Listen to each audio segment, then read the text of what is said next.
자, 우리 책 잠깐 봐요. 우리 책을 보면 지금 세세한 내용을 몰라도 상관없어요. 어떻게 흘러가는 게 가장 중요해요. 현금 수지를 분석했습니다. 현금 수지 분석해서 여기 지금 수년가법에서 현금 수지 분석한 게 어디 있는 거예요? 여기 있잖아요. 우리 세후 현금 흐름 했죠. 세후 현금 수지 나왔습니다. 세후 지분 복귀 나왔습니다. 이거 하기 위한 거예요, 지금. 영업 수지 계산하고 지분 복귀 계산했습니다. 결국 여기서 써먹겠다는 소리예요. 영업 수지에서 마지막 나온 게 세후 현금 수지. 그 세후 현금 수지하고 세후 지분 복귀 더한 것을 현재 가치 만들고 거기서 지분 투자액을 빼면 뭐다? 그게 수년가다 이 소리. 이거 하기 위해서 수년가법 적용하기 위해서 세후 현금 수지 계산했고 세후 지분 복귀 계산했다는 소리. 패턴 흘러가는 거. 어떻게 흘러가는가? 왜 우리는 영업 수지 공부했고 왜 지분 복귀를 공부했던가? 결국은 수년가법 대비하기 위해서.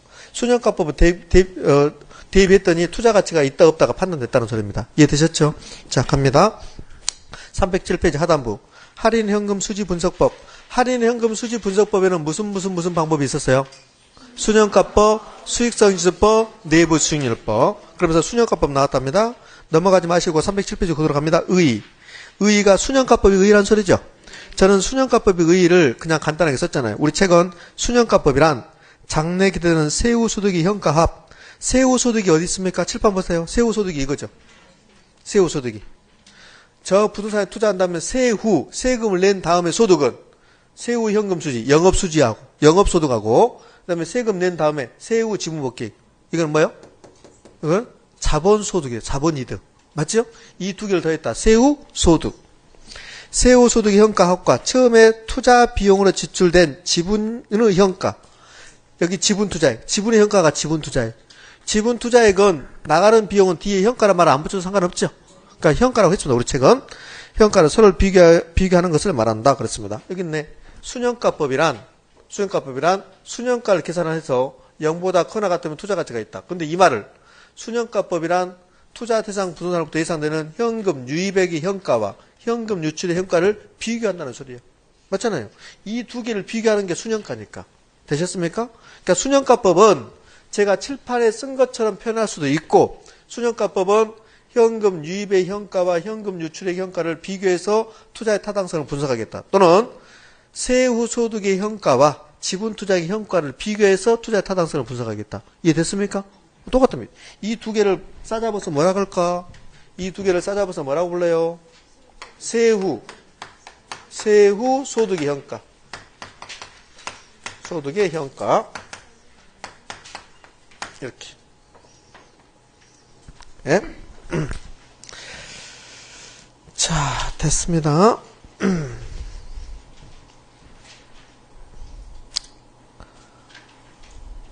자, 그 다음에 넘어갑니다. 308페이지.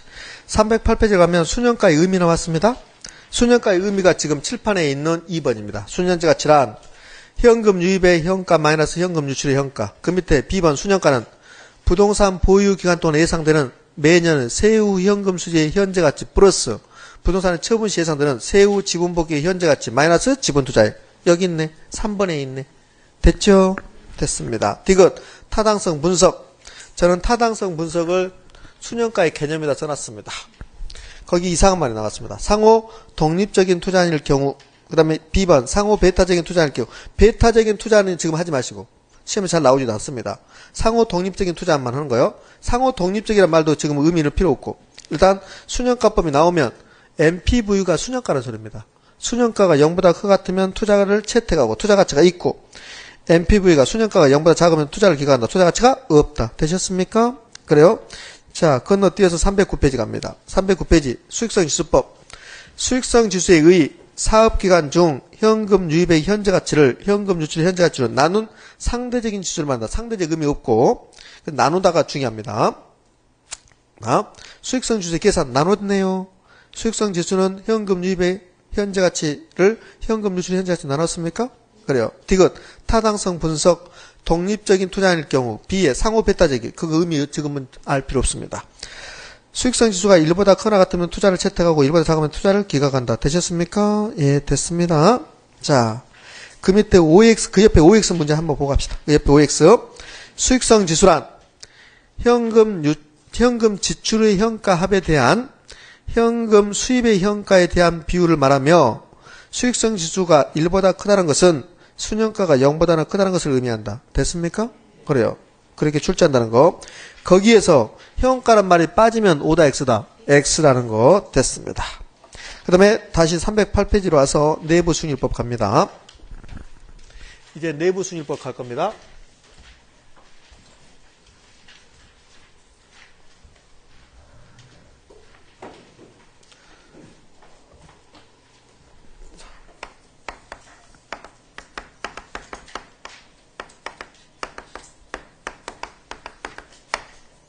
내부 순위법은 개념이 이렇습니다.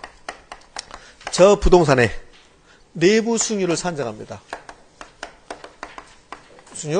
내부 순위를 산정하고 투자자의 요구 순위라고 비교하는 겁니다. 내부 순위이 요구 순위보다 크거나 같으면 그러면 투자한다, 투자 가치가 있다 이렇게 하는 거고, 자, 내부 순위이 요구 순위보다 작답니다. 투자 가치가 있다 없다? 없다. 없다. 이게 내부 순위법입니다.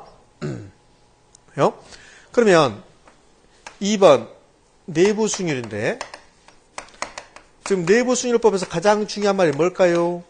개념이 중요한 게 아니라 내부 순위이 가장 중요한 말입니다. 매우 빈번하게 출제합니다. 내부 순위. 매우 빈번하게 출제. 그런데 간단해요. 간단합니다. 자, 첫 번째요. 내부 순위를 이제 개념 가는데, 내부 순위의 개념입니다. 이 위의 개념은 내부 순위법의 개념이고, 이 밑에 개념은 내부 순위의 개념이고, 연평균 또는 연평균 생략하고 그냥 기대 순위입니다. 어느 부동산으로부터 예상되는 수익률, 그것을 내부 순위라고 그래요. 선생님 어렵다? 어렵지요. 자, 어떤 부동산에 1억을 투자했습니다. 근데 1년 후에 그 부동산에서 1억 1천만 원이 나온답니다. 1억 1천만 원. 그 다음에 2년 후에는 1억 2,100만 원이 나온대요. 자, 그러면 1차 연도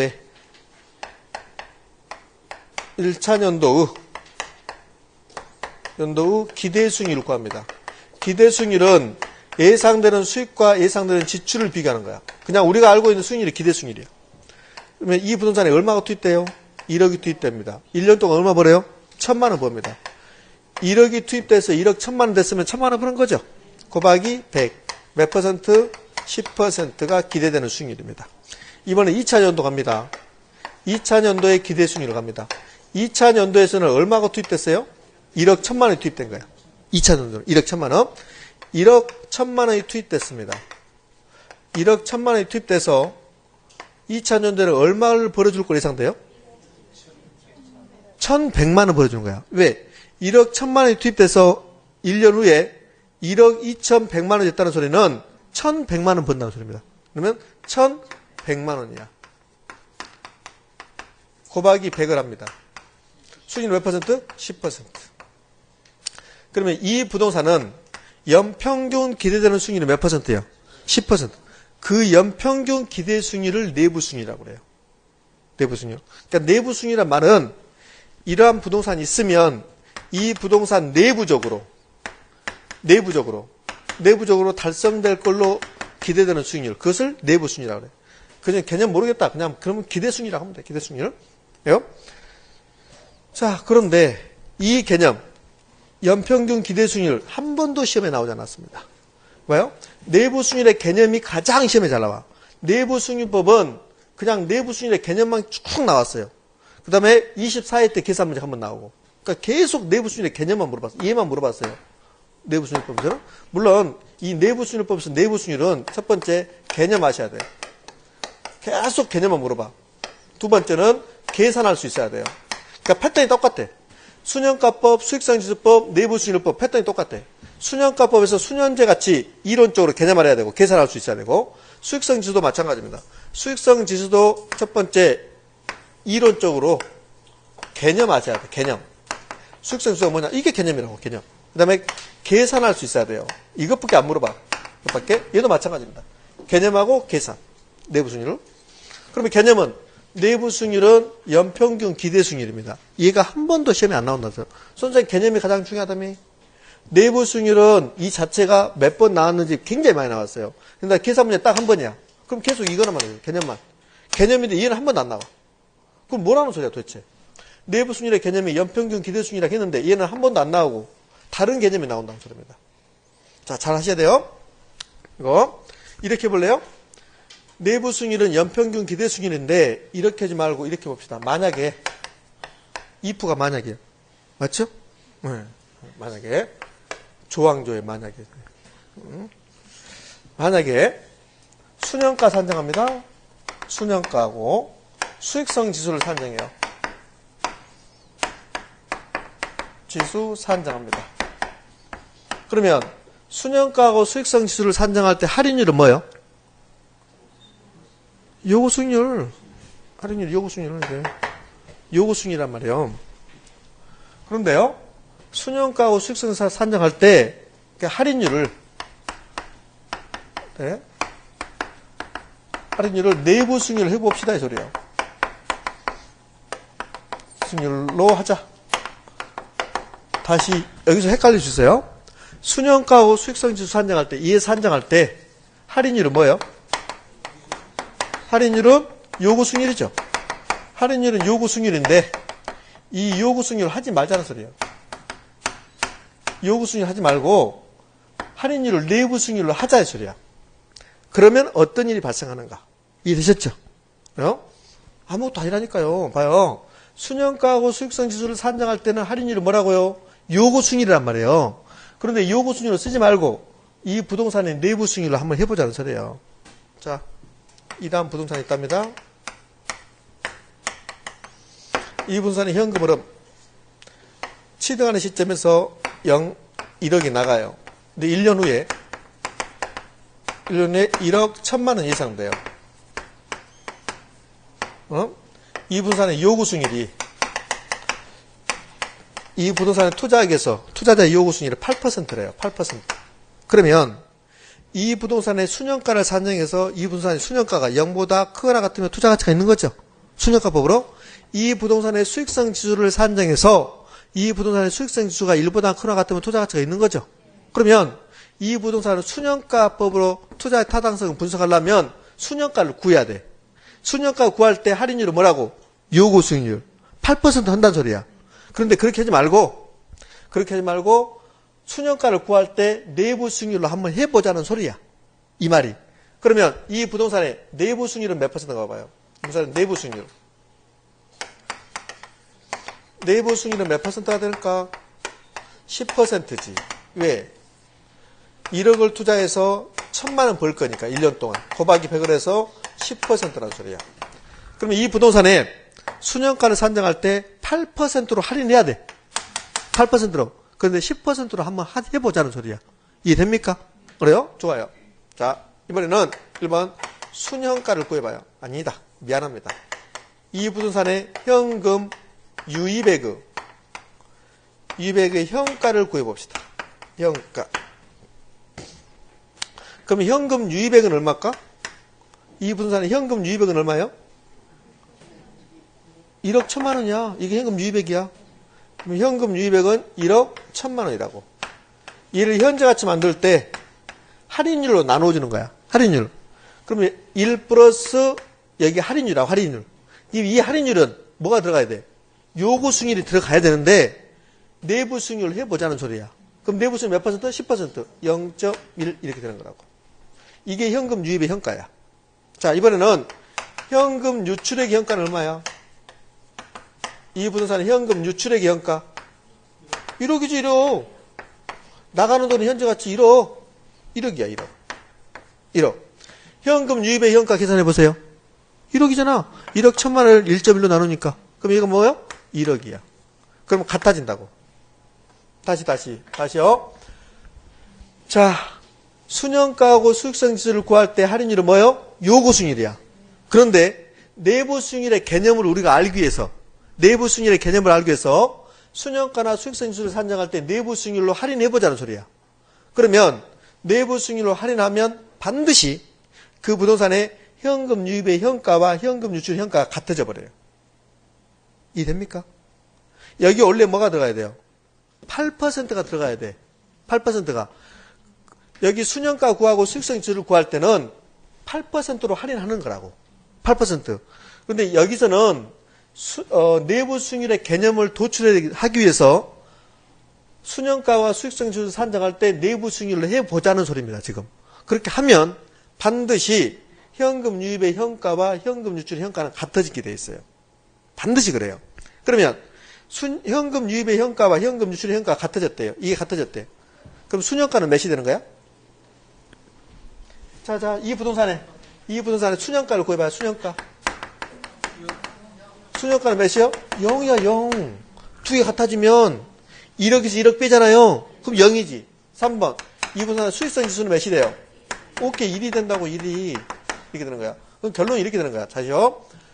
내부 수익률의 개념이 가장 시험에 잘 나오는데, 내부 수익률법에서는 내부 수익률의 개념은, 본질적 개념은 연평균 기대 수익률이라고. 얘는 시험에 안 나와요. 시험에 한 번도 안 나왔어요. 안 나왔어요. 근데 내부 수익률의 개념이 뭐가 나오냐면, 순현가 수익성 지수를 산정할 때 할인율은 요구 수익률이죠. 이거 하지 않고 내부 수익률로 한번 해보자는 소리야. 그럼 무슨 현상이 발생하는가? 내부 수익률로 했더니 반드시 현금 유입의 현가와 현금 유출 현가는 같아져요. 이렇게.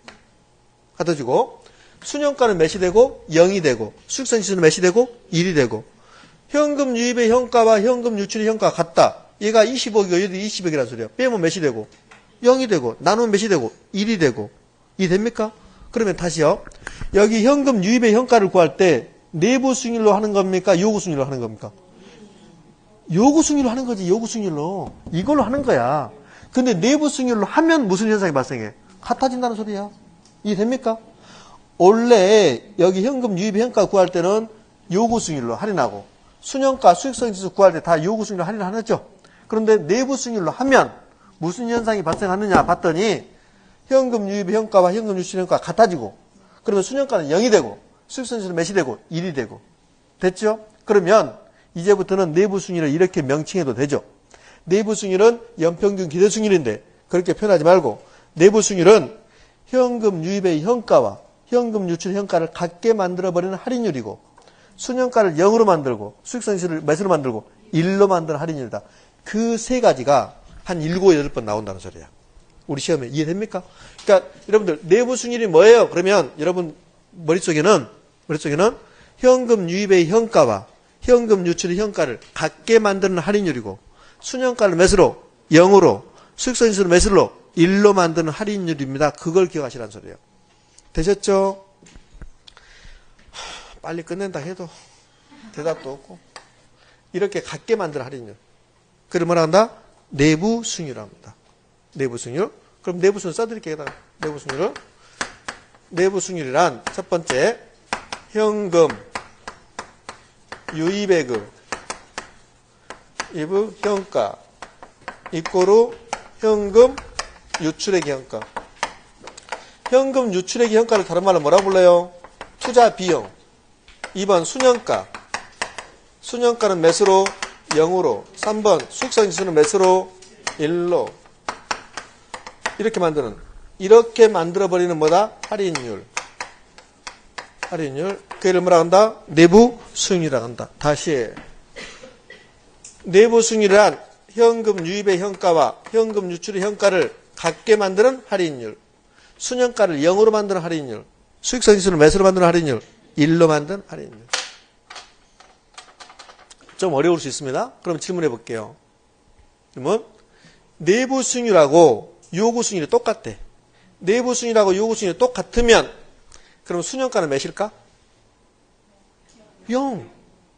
다시 내부 수익률로 할인하면 순현가가 0이 되는 거야.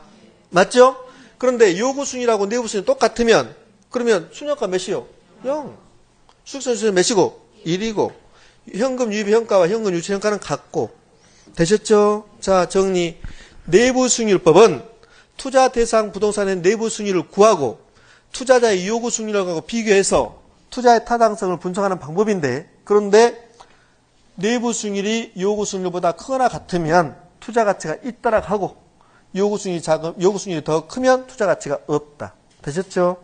이게 중요한 게 아니라 내부 수익률의 개념이 중요하다. 내부 수익률의 본질적 개념은 투자 대상 부동산으로부터 기대되는 연평균 기대 수익률인데, 그런데 이렇게 표현돼서 안 나오고 내부 수익률로 할인을 하면 현금 유입의 현가와 현금 유출 현가는 반드시 같아지고, 그러면 순현가는 몇이 되고 0이 되고 수익성 지수는 몇이 되고 1이 되고, 따라서 내부 수익률을 지금부터 명칭을 할 때, 개념 정의할 때 현금 유입의 현가와 현금 유출의 현가를 같게끔 만드는 할인율입니다. 순현가를 0으로 만드는 할인율이고 수익성 지수를 몇으로 1로 만드는 할인율이다. 얘를 기억하셔야 한다는 소리예요. 얘를. 되셨습니까? 네. 인상 안 좋아집니다. 그래도 나는 몰라 이제. 자, 책 봅니다. 308페이지.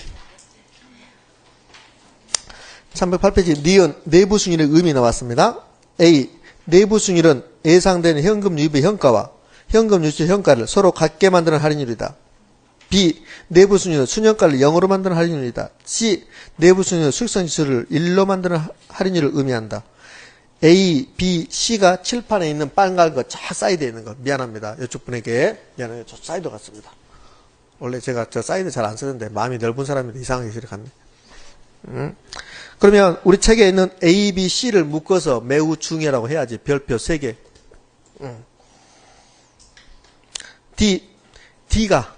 D가 이거야. 본질이야.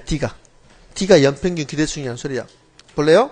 투자사업 그 자체로부터 계산되는 장래 예상되는 기대수익률을 내부수익률이라고 한다. 그러니까 기대수익률하고 내부수익률이 똑같은 말이라는 소리예요. 되셨습니까? 그럼 이렇게 봐요. 내부수익률이 요구수익률보다 크거나 같으면 투자가치가 있죠. 이 내부수익률 대신에 무슨 말을 써도 똑같다. 기대수익률 똑같다. 여기다가 기대수익률을 써도 똑같다. 그러면 이렇게 표현하면 기대수익률이 투자자의 요구수익률보다 더 크다면 투자가치가 있다. O다 X다. O. 기대수익률이 요구수익률보다 더 크다면 투자가치가 있다. O. 되셨죠? 이렇게. 됐습니다. 매우 잘하셨습니다. 그 밑에 투자의 타당성, 독립적인, 상호배타적인 지금 의미가 없다 이 소리입니다. 자, 다음에 310페이지 갑니다. 310페이지 가면 순현값과 내부수익률의 비교 나오죠. 예, 지금은 공부할 시기 아닙니다. 그게 나오면 굉장히 어렵게 나온 거고 잘 나오지도 않습니다. 거기다 하나만, 순현값과 내부수익률의 비교해서 순현값법이 우월, 순현값법이 더 우월한 방법입니다. 이유는 묻지 말고, 왜 그런다냐 묻지 말고. 순현가가 글씨가 더 예쁜가 봐.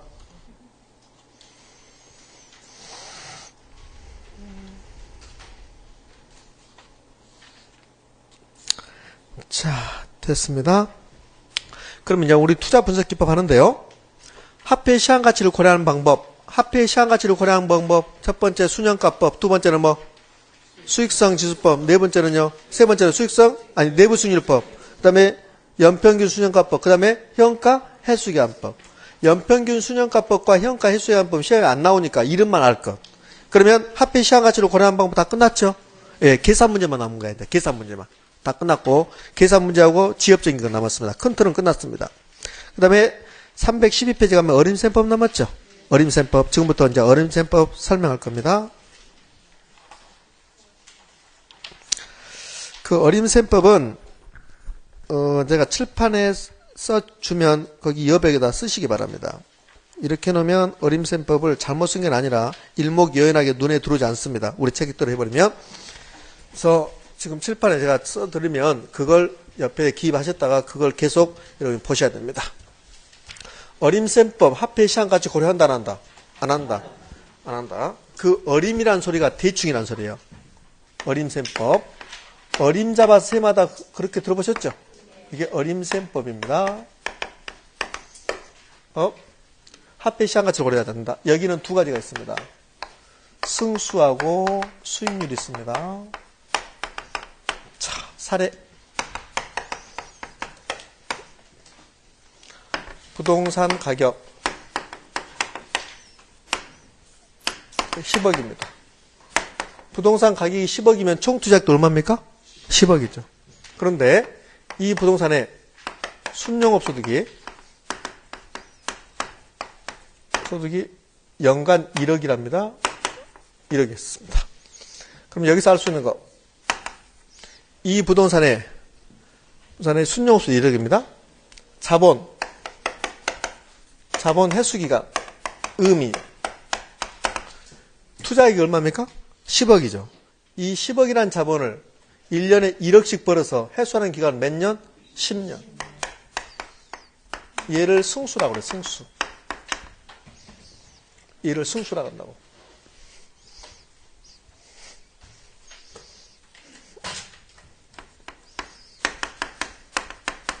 자, 이 부동산의 투자 수익률.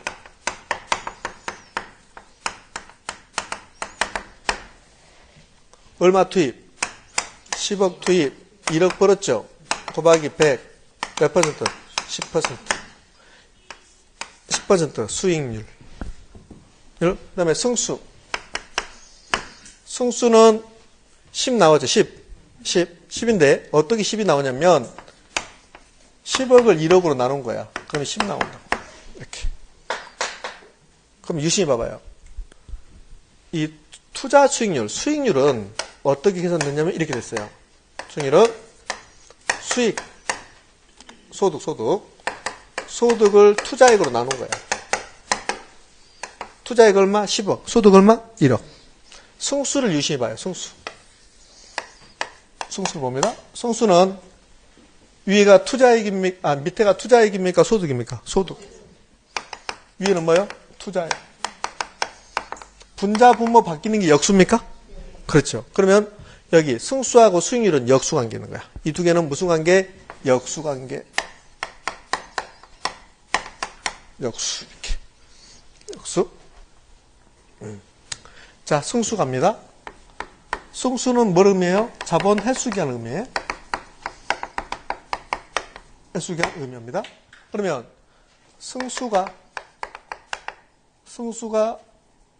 높다.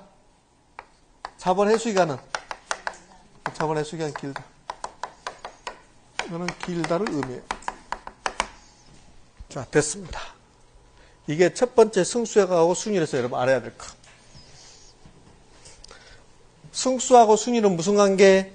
역수관계라는 것을 알아야 될 거. 역수관계. 자, 그러면 어림셈법에서는 계산 문제가 아니면 그러면 공식을 물어보는 거야. 공식. 계산 문제 아니면 공식. 근데 공식 알면 계산 문제 나는 거죠. 승수 있고 수익률 있습니다.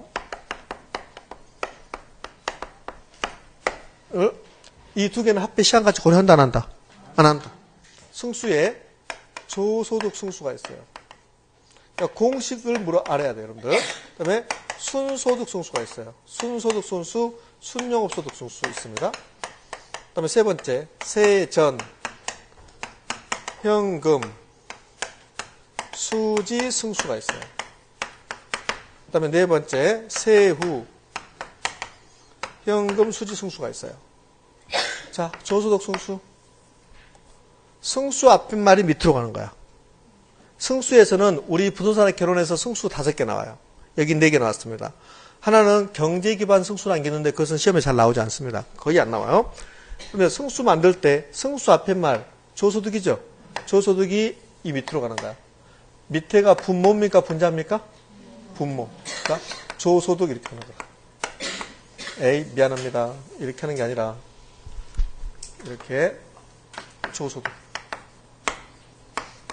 그러면 순소득 승수는 순소득.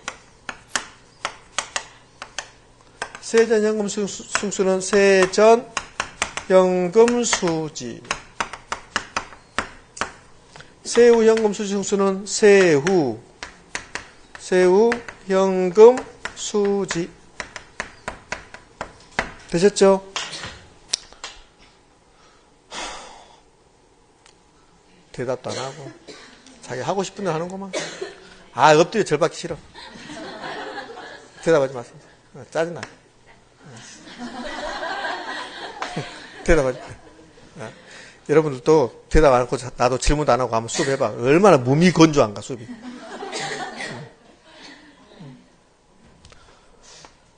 우리 영업현금을 한번 공부할 때요. 출제유형. 영업현금을 영업수지를 제가 쓰고 출제유형을 썼습니다. 첫 번째 순수함기. 두 번째 특정 항목끼리 비교.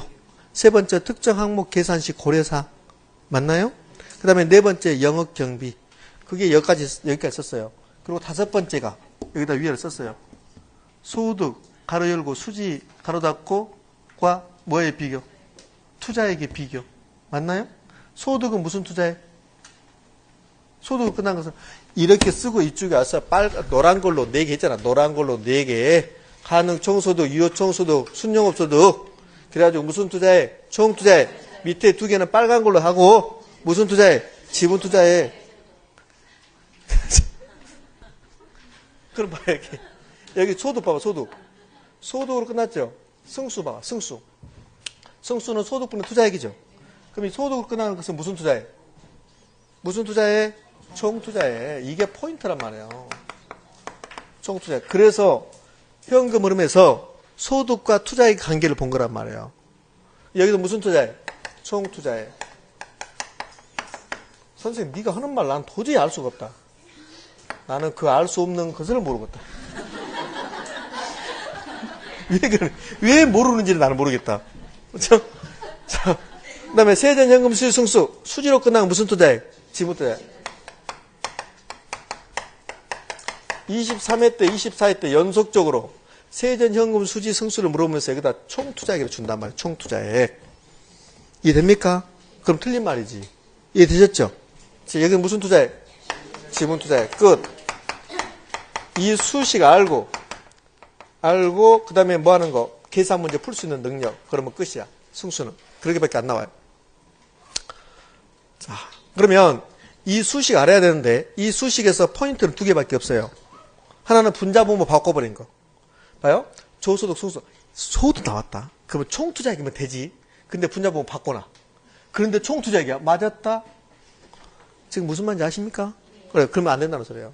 그러니까 이게 분수식이 나오면 반드시 분자분모 바뀌었는가 그거 봐야 돼.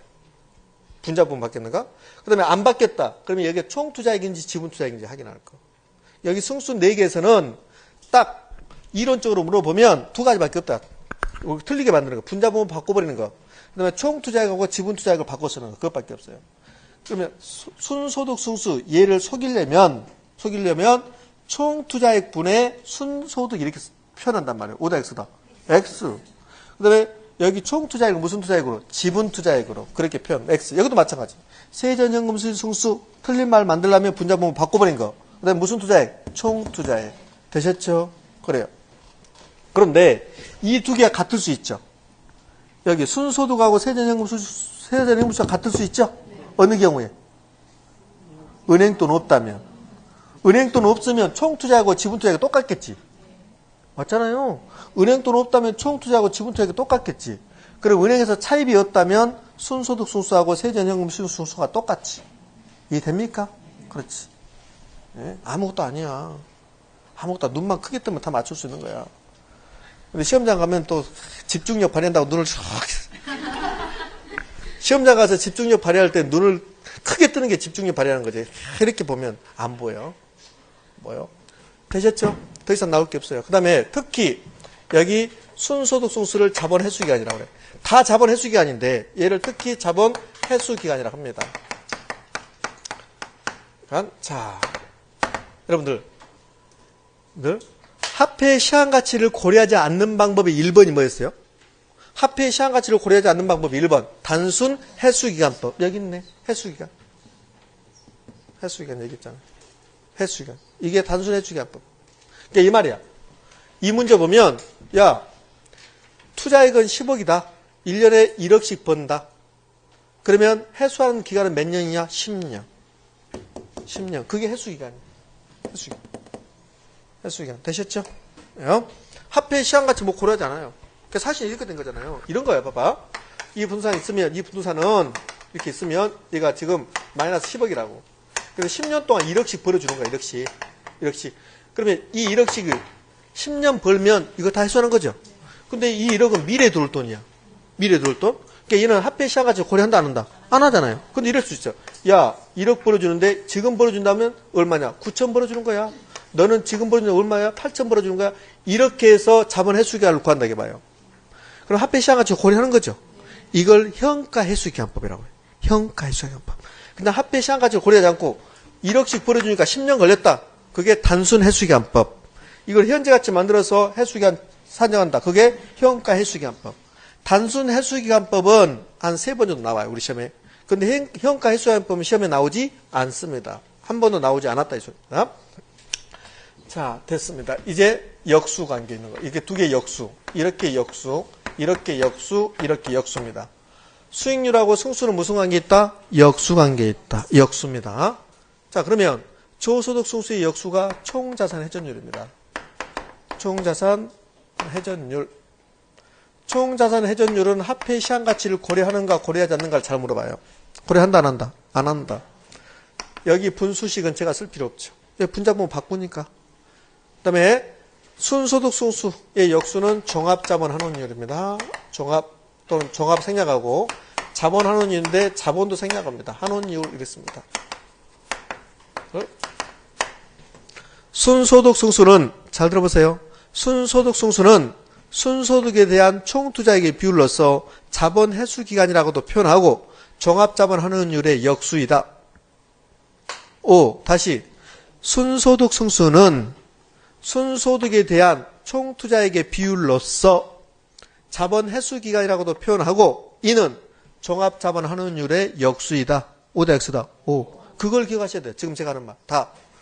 순소득 승수 분수식 기억하셔야 되고 순소득 승수 자본 회수기간이라는 말 기억하셔야 되고 순소득 승수는 종합자본 한원율하고 역수관계에 있다. 되셨습니까? 네. 띵하다. 머리가 띵하고 가슴은 답답해 오고 이게 몇 문제나 나올지 한 10문제 나와버려라. 선생님 오늘 뭐 잘못 먹고 오셨습니까? 농약이 많이 묻어있는 사과를 먹었나 봐 내가 아침에. 엄청 중요합니다. 이 종합자본 한원율은 계산 문제를 잘 줍니다. 계산 문제. 종합자본 한원율 화폐 시장가치 고려한다 안 한다? 안 한다. 여기 있는 것도 화폐 시장가치 고려하지 않으니까 안 하니까. 자, 세전 현금 수지 승수의 역수 지분 배당률이라고 그래요. 지분 배당률. 다른 말로 지분 한원율입니다.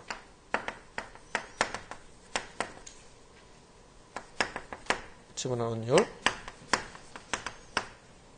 또 다른 말로 세전 수익률이라고 하는데 세전 수익률은 거의 나오지 않습니다. 그러니까 지분 배당률, 지분 한원율까지 기억할 거. 지분 배당률, 지분 한원율. 세전 수익률이야. 세전 수익률. 지분 한원율, 지분 배당률, 화폐 시한가치 고려한다 안 한다? 안 한다. 자, 세후 현금 수지 갑니다. 세후 현금 수지는 세후 수익률이라고 시험에 안 나와. 한 번인가 언급은 해요. 근데 안 중요합니다. 여기서 가장 중요한 게 2번. 3번도 약간 중요. 나는 별도 적은 거. 이렇게.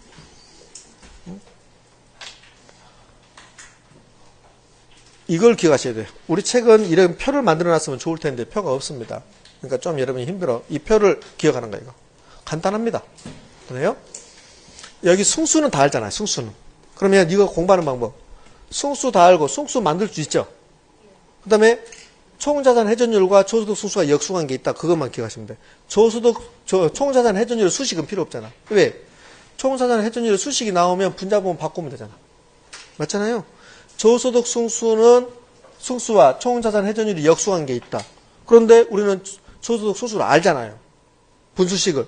그럼 총자산 회전율 역수관계 바꿔버리면 되잖아요. 되셨나요? 종합자본 한원율은 매우 중요하니까 제가 써드릴게요. 종합자본 한원율은 순소득분의 총투자액이 순소득 승수죠. 얘가 역수관계 있네? 그럼 여기 밑에 뭐 들어가야 돼요? 뭐? 총투자액이죠. 총투자액과 같은 말 뭐? 총투자액과 같은 말. 아니 부동산 가격. 아니 대답하지 마.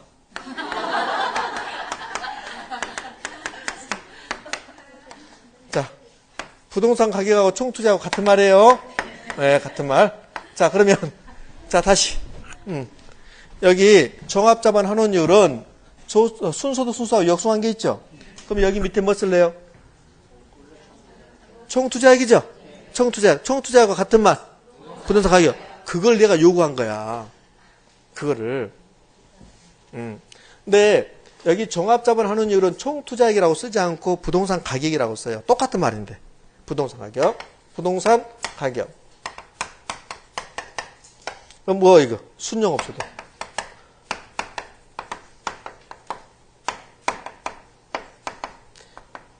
24회 때 시험 문제는 이 종합자본 환원율 이게 39번, 40번 두 문제를 내요. 이를 매우 빈번하게 출제해요. 예? 자, 여러분 지금 여기까지 이해하셔야 되는데 지분 배당률 수식은 제가 쓸 필요 없고 분자분 바꾸면 되니까 이것도 마찬가지입니다. 수식까지 알아야 되는데요. 그런데 여기는 지금부터 하는 것은 여러분이 이해 안 될 수도 있어요. 그렇지만 저는 해야 돼요. 그렇게 해야 되는데 이해 안 되면 그냥 써만 두시라고. 여기 종합자본 환원율을 이쪽으로 이렇게 이쪽 넘어가면 너무 멀리 갔으니까 그럼 종합자본 환원율을 옵니다. 매우 중요한 말이에요. 종합자본 환원율. 나를 또 슬프게 할 수도 있어요, 여러분들이. 그렇지만 저는 슬퍼하지 않을 겁니다. 왜? 매년, 매일 이맘때쯤에 느끼는 거니까. 알지? 그러니까 저를 잘하면 여러분들이 저를 슬퍼하게 할 거야, 분명히. 근데 슬퍼하지 않을 거라고. 이거 그대로 옵니다. 종합자본 환원율 수식 그대로 옵니다. 종합자본 환원율입니다. 그런데 여기 종합자본은 생략할 수 있습니다. 그냥 환원율입니다. 선생님 환원율이 뭔데 물어보지 마 지금. 그러면 설명을 해도 여러분 모르니까. 지금은 다분히 여러분을 제가 무시하는 경향이 있습니다. 근데 건방지다고는 표현하지 마십시오. 네? 저는 마음속으로는 굉장히 존경합니다. 여러분들 겉으로는 약간 이렇게 표현하지만 제가 가장 좋아하는 사자성어가 홍익인간. 네. 널리 사람을 이롭게 하는 게 홍익인간이에요. 그러니까 그 다음에 좋아하는 게 경천애인. 그렇죠.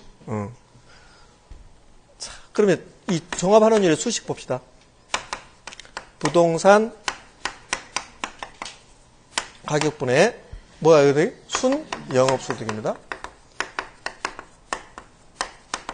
자, 이게 종합자본 환원율의 수식인데요. 제가 이걸 여러분에게 말한 게 아닙니다. 그러면 얘를 좀 변형시킵시다. 이 두 개를 바꿀 수 있죠. 바꿀 수 있죠라고 했는데 대답이 없어버리면 이제 안 되는 거야 이게. 안 넘어가는 거야. 바꿀 수 있어요. 바꿀 수 있습니다. 그럼 부동산 바꿔봐. 부동산 가격은 순영업소득을 뭘로 나눈 거예요? 그렇죠. 환원율로 나눈 거라 이 소리예요.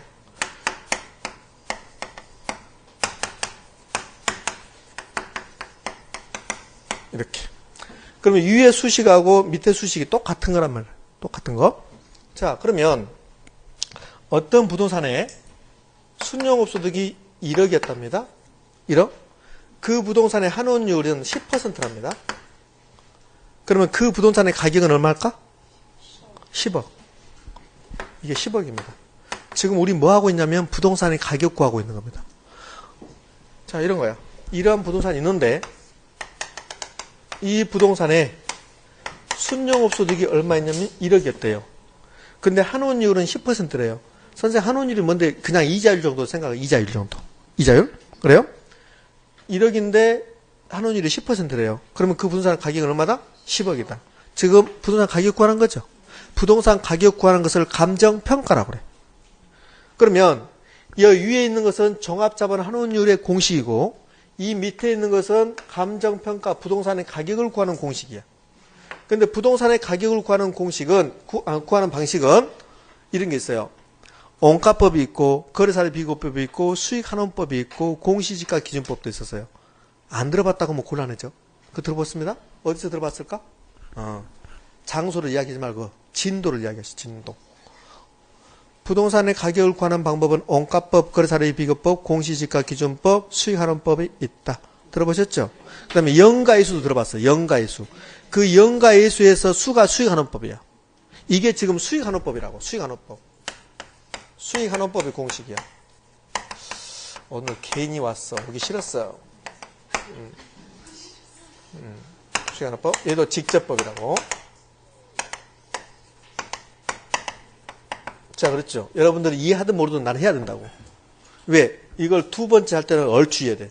세 번째 할 때는 쉬워져. 네 번째 할 때는 눈을 감고 싶어. 계속 듣던 이야기니까 매우 중요한 말입니다. 이게 수익환원법이야. 제가 부동산의 가격을 산정하는 방법은 원가법, 거래사례 비교법, 그 다음에 공시지가 기준법, 수익환원법 있다고 그랬죠. 어디서 했냐면 이거 할 때 있어요. 토지는 부증성이라는 특성 때문에 생산비가 존재하지 않는다. 생산비 법칙이 없다. 이 말은 생산비도 없고 원가도 존재하지 않는다. 그러면 토지를 평가할 때 원칙적으로 원가법은 안 된다. 근데 예외적으로 조성지 매립지는 원가법이 된다. 맞죠? 그러면서 토지의 평가 방법은 원가법, 거래사례 비교법, 공시지가 기준법, 수익환원법이 있다. 그런데 우리나라 규칙은 토지의 평가 방법이 뭐다? 공시지가 기준법. 그때 제가 했습니다. 그 중에 평가 방법 중에서 이게 수익환원법이야. 수익환원법. 수익환원법? 선생님 근데 왜 뚱닥지같이 이게 나온 거야? 지금 투자론 공부하죠. 투자론 공부할 때는 투자액이라고 해요. 이렇게. 투자. 근데 감정평가는 부동산의 투자액을 구하는 게 아니라 가격 구하는 거라고. 가격. 감정평가가 오면 뭐가 돼? 가격이 되는 거야. 가격. 투자액하고 부동산 가격이 똑같다. 묻지 말고. 제가 그랬어요. 묻지 말고 같다고 기억하시라. 나중에 이유를 알게 될 것이다. 그 이유가 나온 거야 지금. 이해됩니까? 그러면 모르면 그냥 투자액하고 가격하고 똑같다. 시험에 안 나올 거니까 그는. 같다 나만. 그러니까 이것만 기억하시라고. 이 공식 아시겠죠? 이 공식을 알면 자동적으로 이 공식 안다고. 그럼 이게 수익환원법이라는 거 아시면 돼요. 수익환원법. 이제 이렇게 봐요. 이 두 개는 무슨 관계 있을까? 두 개는 반비례. 이 두 개는 무슨 관계? 비례 관계. 마치 저한테 안 배우고 원래 알았던 상식처럼 이야기하는 건데 지금. 저한테 다 배웠죠. 그럼 시험 문제는 환원율과 부동산 가격은 무슨 관계 있다? 반비례. 순영업소득과 부동산 가격은 무슨 관계 있다? 비례. 자, 시험 문제. 환원율이 높아지면 부동산 가격도 높아진다. X. 환원율이 높아지면 부동산 가격은 떨어지지. 순영업소득이 높으면 부동산 가격도 높다. 맞지? 부동산에서 어떤 부동산으로부터 나오는 소득이 수익이 많이 창출하는 부동산은 가격이 뭐요? 높아야지. 이게 이자율 개념이에요. 이자율. 그럼 이자율이 높으면 여러분들 이자율이 높으면 부동산에 많이 투자할 수 있어요? 없어요? 없지. 부동산에 많이 투자하지 못합니다. 이자율이 상승하면 부동산 수요 감소, 가격 하락. 그럼 환원율과 부동산 가격이 무슨 관계? 반비례. 이렇게 출제했거든요. 얘는 지금 제가 말한 것은 최근에 좀 안 나와요. 근데 초창기 때는 매우 잘 물어봤어요. 순영업소득과 환원율이 높을수록 부동산 가격은 높게 평가된다. 오다 X다. X. 순영업소득이 높을수록 환원율이 낮을수록 부동산 가격은 높다. 되셨습니까? 예, 됐습니다. 자, 우리 책 312페이지 승수법, 313페이지 수익률법 다 정리됐습니다. 그럼 여러분들은 거기 수익률법에서 동그라미 1번 종합자본 환원율 나오죠? 줄여서 종합환원율이라고 합니다. 그냥 종합도 생략하고 자본 환원율을 해도 되고 그냥 환원율을 해도 됩니다. 우리 책은 총투자액 나왔죠? 총투자액 해도 틀린 건 아닙니다. 근데 여러분들은 거기다가 부동산 가격이라고 쓰시기 바랍니다. 그 다음에 여기까지 표시해주면 좋겠네. 책에다가 여기까지. 그러면서 수익환원법이다. 이렇게.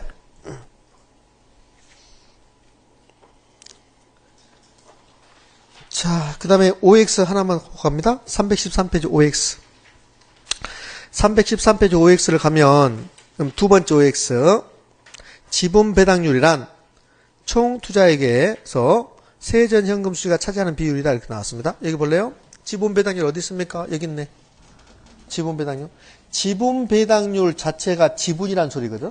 맞죠? 거기다 총 투자액 언급하고 있습니다. 뭡니까? X입니까? X. 틀렸습니다.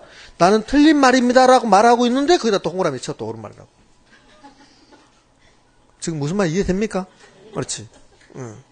지분 배당률, 나는 지분하고 관련됐습니다. 이렇게 말하고 있는데 총투자액에서 이 말 나왔는데 그게 또 옳은 말이라고.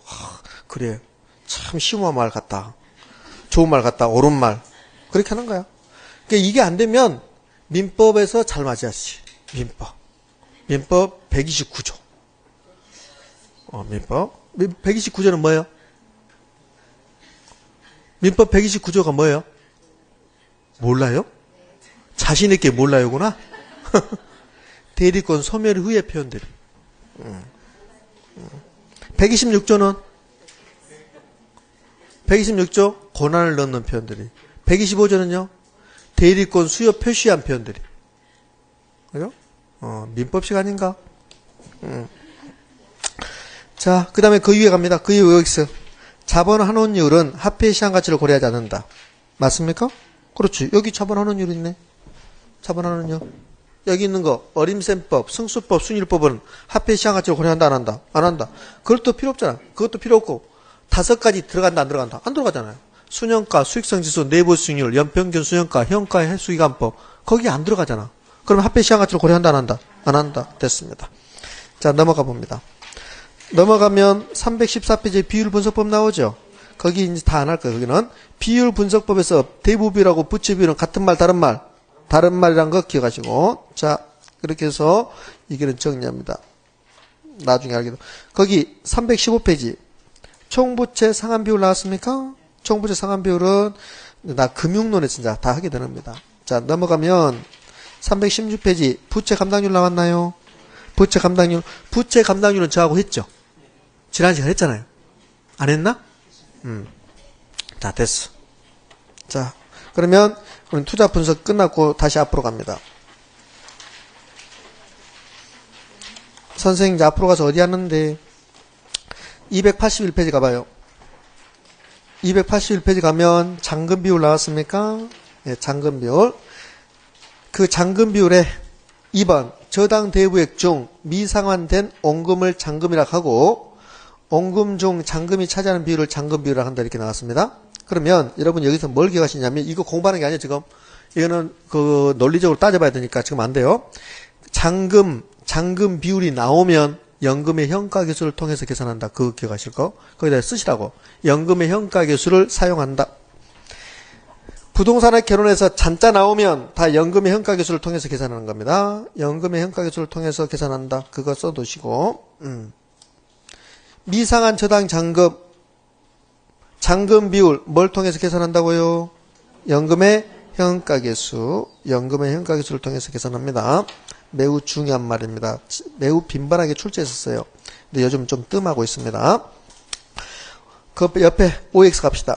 잔금 비율 옆에 OX. 연금의 현재가치 계수는 미상환 대출 잔액. 그게 미상환 저당 잔금입니다. 맞나요? 계산하는 데 사용한다. 됐죠? 됐습니다. 자, 그 다음에 282페이지 필요 없고 283페이지 가면 위험의 개념 이렇게 나왔습니까? 사업상위험, 시장위험 쭉 나왔습니다. 자, 위험의 개념에서 위험의 개념은 지금 하지 말고 283페이지 가면 부동산 투자 위험의 유형 나왔죠. 사업상 위험 넘어가고 금융적 위험이 나옵니다. 넘어가면 금융적 위험에다 체크 하나 하시고 금융적 위험의 개념은 이렇습니다. 부동산에 투자할 때 타인자본을 이용했답니다. 타인자본을 이용하면 갚아야 되죠. 근데 부동산 경기가 나빠져서 원리금을 상환하지 못할 위험이 나타나요. 그것을 무슨 위험이라 한다? 금융적 위험이라 한다. 채무 불이행의 위험이지. 내가 은행에서 신한은행에서 10억을 융자 받고 부동산에 투자하는데 그럼 10억에 대해서 매월 2천만 원 갚는다고 해봐요. 그런데 부동산 경기가 나빠져서 2천만 원 갚지 못합니다. 그것을 채무 불이행이라고 그래. 그 채무 불이행의 위험을 뭐라 한다? 금융적 위험이라 한다. 그러면 부채를 많이 쓰면 금융적 위험은 뭐 할까? 커지는 거지. 부채를 안 쓰면 금융적 위험이 있다 없다? 없다. 전액 자기 자본에 투자한다면 금융적 위험이 있다 없다? 없다. 그 정도 기억하시는 겁니다. 그 밑에 5번 갑니다. 유동성 위험. 부동산 투자의 가장 큰 단점은요. 현금하기가 곤란하다. 그게 유동성 위험이야. 10억이라는 부동산이 있는데 10억짜리가 있는데 현금화 하고 싶어요. 근데 하루아침에 안 팔려요. 그래서 금액을 다운시킵니다. 8억으로 7억으로 6억으로 내놨더니 지도세도 모르게 누가 사갔습니다. 그래요? 그러면 현금하는 과정에서 손실이 얼마 받습니까? 4억. 시장가치 손실이 4억 났죠? 그러한 위험을 유동성 위험이라고 합니다. 부동산 투자 위험에서는 금융적 위험과 유동성 위험이 가장 중요합니다. 위험 나왔으니까 마무리할게요. 거기 283페이지 가서 사업상 위험이 있습니다. 사업상 위험. 사업성 위험의 개념. 부동산 투자 사업을 했더니 나타난 위험이야. 10억이라는 돈이 있어요.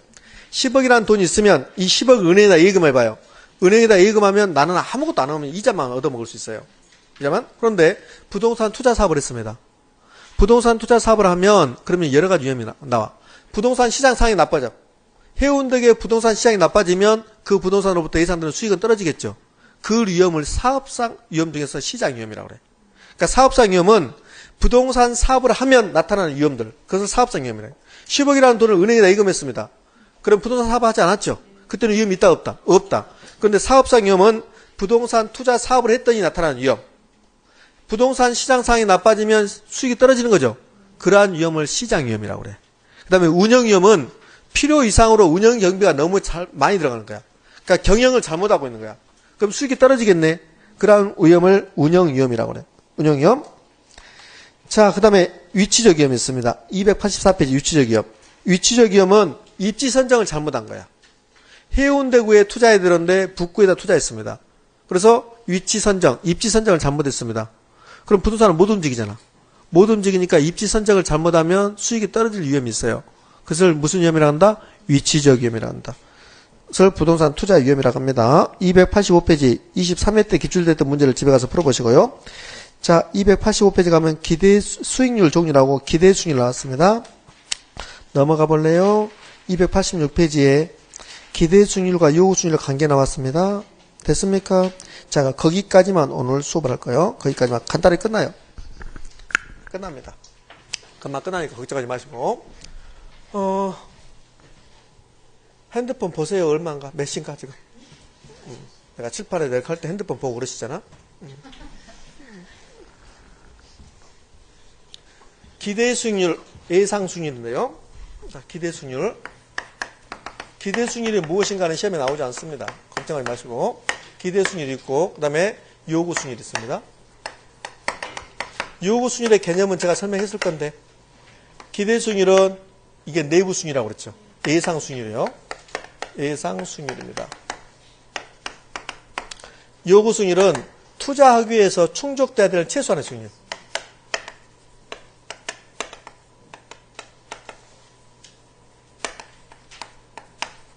수익률입니다. 그러면 이런 개념이죠. 이러한 부동산이 있는데 이 부동산에 더 기대되는 수익률, 기대 수익률이 있고 요구 수익률이 있습니다. 요구 수익률이 10%랍니다. 10%요. 그러면 A라는 투자자가 저 부동산에 투자하기 위해서 요구하는 것은 10%입니다. 최소한 10%만 나와주면 투자하겠다는 소리예요. 그런데 기대되는 수익률이 1번 15%랍니다.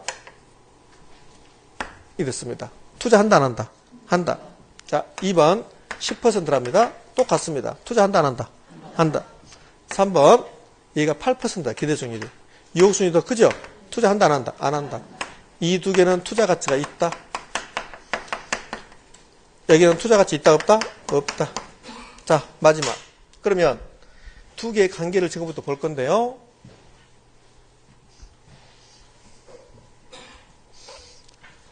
칠판에 써여 있는 것은 최근에는 잘 나오지 않습니다. 그런데 저걸 바탕으로 이게 최근에 잘 나오죠. 기대 수익률하고 요구 수익률을 비교해서 기대 수익률이 더 크답니다. 그럼 투자 가치 있다 없다? 있다. 그럼 투자 수요가 증가합니다. 수요 증가. 부동산의 가격 상승. 그러면 기대 수익률은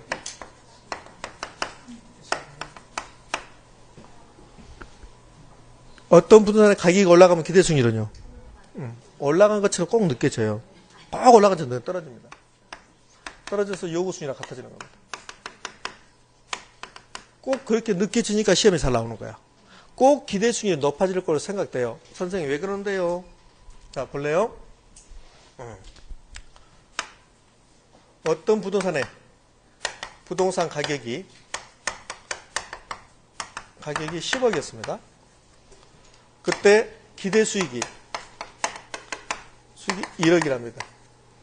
이때 기대 수익률은 몇 퍼센트일까?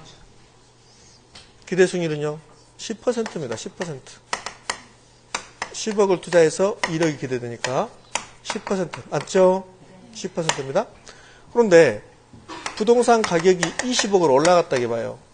기대 수익은 1억입니다. 그렇게 되면 기대 수익률은 20억 투자해서 1억 버는 겁니다. 1억? 그럼 몇 퍼센트? 5%. 그러니까 부동산 가격이 올라가면 기대되는 수익률은요, 떨어지는 거죠. 아니, 비싸게 주면 수익률이 떨어지잖아요. 그 말이죠. 비싸게 줬다. 그래요? 자, 이번에는 반대로. 기대 수익률하고 요구 수익률을 비교해서 요구 수익이 더 크답니다. 투자 가치가 있다, 없다? 없다. 그러면 수요는 뭐 한다? 감소한다. 그럼 부동산 가격은요? 떨어집니다. 그러면 기대되는 수익률은 올라가는 거예요. 그래서 요구 수익률과 같아지는 겁니다. 매우 중요. 매우 빈번하게 출제합니다.